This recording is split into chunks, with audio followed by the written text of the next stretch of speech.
Hi, this is Jeff Mesnick. I'm here with the Channel Marketing Journal, and I'm excited to be sitting here today with Joe Schram, who's the Vice President of Global Alliances and Channel Partners. And he works for Beyond Trust. How are you today, Joe? I'm great, Jeff. How are you doing? I'm doing well. We're both here in Massachusetts after a great victory by the Patriots, so that's kind of nice. It is something to celebrate. Yep.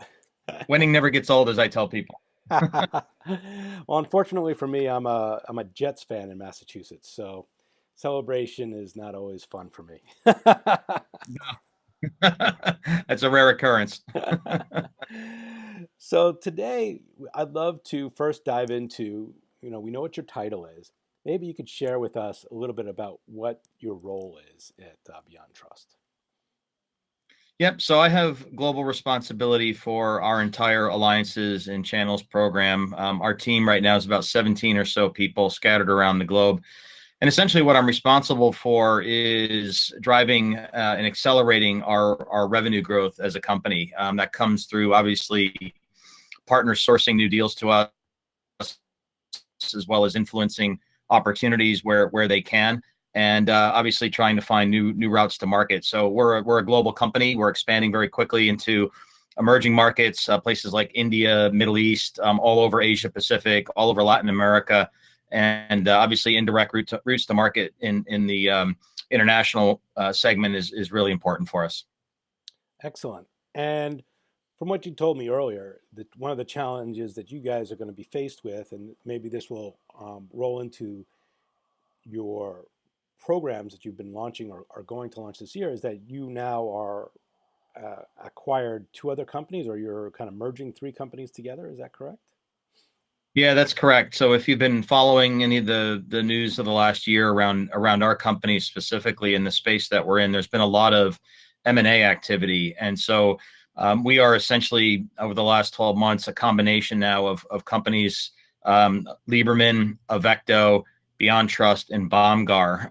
The Beyond Trust name is being retained, but in essence, over the last 12 months, four companies have been acquired under a single private equity ownership structure and are now in the process of being combined. So as it relates to all of our business, there's a lot of rationalization going on in terms of combining systems, combining business processes, and these sorts of things. As it relates more specifically to my part of the business, it's taking three different partner portals, consolidating that down to one, taking three different alliance agreement constructs and consolidating that down to one. All the processes, all the program elements, all the discounting structures, all those sorts of things. We had three of everything, and we're now trying to consolidate that down to one. So what that gives us, gives us an interesting opportunity to kind of step back and say, what are the elements of the other programs that we thought were really good or differentiated? Let's bring those forward. Let's try to, combine things in a way that, 1 + 1 + 1 equals something more than three, right? It equals, five or six, right? Right, So right. have something greater than the sum of the parts is what we're after. So, how did you choose kind of the systems? Let's talk about, for example, the partner portals. Did you scrap them all and start fresh, or did you move one of them over? What was the deciding factor there?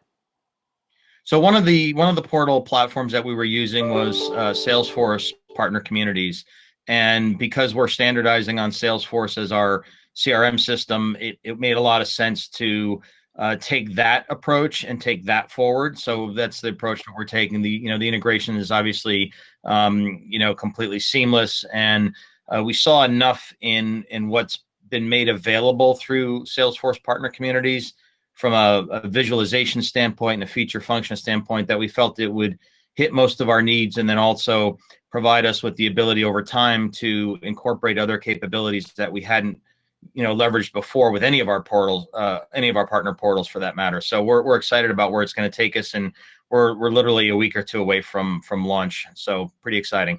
That's great.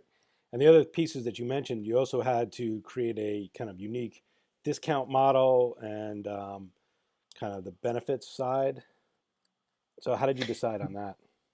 Yeah, again, we kind of looked at different things that each program offered in terms of benefits, and tried to take a baseline and then add little bits around that we felt we could implement and actually deliver on successfully. What I don't want to do is promise the world and then under deliver on that. We want to provide what I think is really good value in terms of the program, but also be able to effectively deliver on that. Because if we fall short on any of those elements, whether it's a good functioning portal, whether it's good partner training, or anything else like that, it would be disappointing to the community. So we're trying not to go too crazy, but also trying to tune it up a little bit from where we were. Same thing on the discounting side. The programs were sufficiently different that where we landed on it, frankly, is that there's going to be changes for every partner. Mm. What we're trying to make sure is that it's largely on balance, neutral or favorable to the partners from what they had or were used to in the past. Excellent. And I got to imagine with all these changes and all these consolidations, there's got to be something that's keeping you up at night. What is the one thing that you're most worried about? Yeah, well, the biggest challenge has been the migration of all the legacy Salesforce instances into a new instance, and preserving a lot of the things that we've built out over the last few years. Some of the things operationally that I think made the program, hum really well, in the business internally be very measurable and accountable, right? So that's the thing that's kind of keeping me awake at night right now. The other thing that we're spending a lot of time and energy and focus on is some upcoming regional partner summits that we're doing. So we have a past history of having brought our partners into our annual sales kickoff. This year we did not do that because it was really a company-wide kickoff. We focused this year's event on bringing all almost 800 people in the company together for a week of positioning, messaging, training, and so forth. And we didn't have the room really from an agenda perspective to incorporate the partners like we've done in the past. So in lieu of doing that,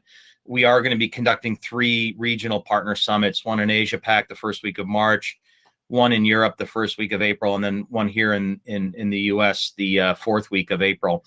And our expectation is that through these partner summits and about 2.5 days of content at each one of them, that we will be able to get in front of roughly 500 delegates from across our partner community. So we're really, really excited about these. A lot of work going into it, a big investment on behalf of the company to put these things together and to bring our partner community together for some training and education, hands-on with some new products that they haven't seen before, and really get them energized around working with us going forward. Seems like there's a lot going on. So seems like the kind of sustained communication to those partners to keep them updated and find new ways to make sure you're reaching out to them. What's your kind of strategy around that? Yeah, so there's a couple things. I mean, in addition to the partner summits, we typically do a monthly newsletter. So that goes out to our partner community with regular frequency. We've been doing webinars as well. Another thing that the partner marketing team has been doing, which is really cool, is that we've been sending out these holiday themed kind of gift packages, right? So I think for Valentine's Day, there's something going out, cupcake oriented, kind of Valentine's cupcake kind of theme. For the Asia Pac partners, they're doing something around the Chinese Lunar New Year, which just started this week. So a lot of good thoughts being put into that, and it's being done with a view of, hey, not all holidays are created equal, and not all holidays necessarily apply to all regions. So they're doing it very tailored by region, and I think it's a really nice way to kind of stay top of mind with partners and kind of keep in front of them with nice gestures and tokens of appreciation. Well, it sounds like you guys have a lot on your plate this year. So I'm looking Yeah. forward to, let's regroup in 6 months because I'd love to hear kind of the results of this, especially with the partner summits and how people have migrated over. And maybe you could even share with the community something that happened that maybe in a positive or even a negative way that you didn't expect. Yeah, we'd be happy to do that. I think there's going to be a lot of good feedback, a lot of lessons learned that we'll be getting here over the next few months. And in 6 months' time, it should be a very fun conversation to continue this and see where we landed and what we learned along the way.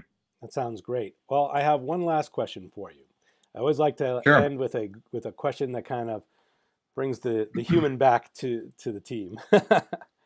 So the Sure. question is, we all have taken these crazy business trips, and we all traveled a lot. Especially, as a person who's a channel executive, you probably had to meet partners at different locations. Maybe you could share at least one story of one of your craziest trips that you've been on. Yeah, so the one that kind of stands out for me was a couple of years ago. Went to Asia Pacific for kind of a series of meetings in different countries with different partners. So it started off in Seoul, went to Tokyo, then to Singapore, and then ended up in Sydney before I made my way back home. It was about a 2 week trip in total. And so that one was crazy for a couple of reasons. One is it was simply a huge amount of travel in a short period of time. I spent, I don't know how many hours on airplanes, well over 35, maybe close to 40 hours of airplane travel alone on that trip.